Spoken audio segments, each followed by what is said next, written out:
Welcome back mga katambalan, mga hot topic and issue pag-usapan natin. Update po tayo kay Barbie Fortes at kay David Ligauco na kung saan itong si Barbie nga po ay nag-guest sa It's Showtime. Makikita naman yung ilang mga photo at video ng mag-guesting nga po itong si Barbie kanina.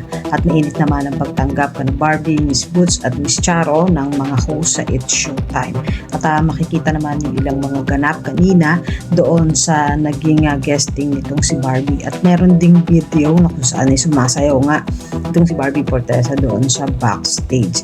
Samantalang kanina rin ay nag-post naman ng stylist at kaibigan nitong si Barbie na si Janra ng ilang mga photo.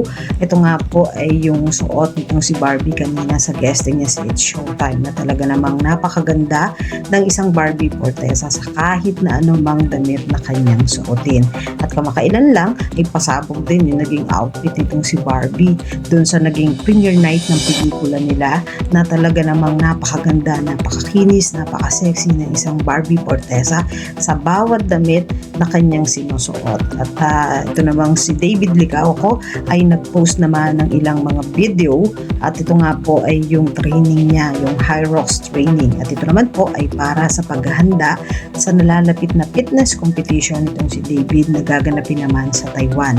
Makikita na napakaganda ng pangangatawan ng isang David Ligauco at puspusa na yung ginagawa niyang training.